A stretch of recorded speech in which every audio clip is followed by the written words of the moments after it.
How to enable Assistive Touch in Android. Hello guys, this is Atticus and welcome back to another tutorial video.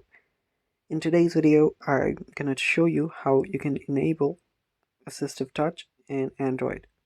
So without any further ado, let's jump right in.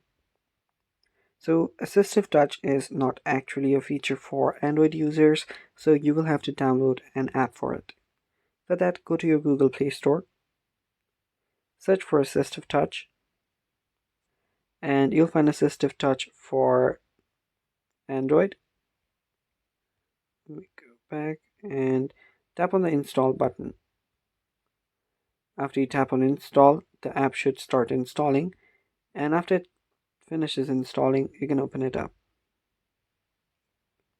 After you open it up, you can then start with the setup. So let it load, and while it loads, if you're new to our channel, head down below and hit the subscribe button so you don't miss out on our future videos. Also, press the bell icon so you get notified whenever we release a new video. Now, after it loads, you can select your language and then tap on the tick button. After you tap on the tick button, you will then be prompted to another page again. So it can take some time to load after just downloading, so just be patient.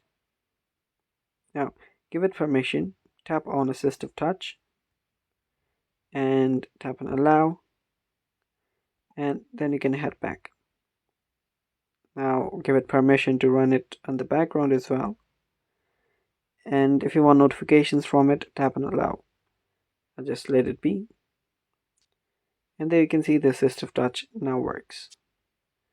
Now after I tap on the Assistive Touch right here, I'll need to give it permission for modifying the system settings.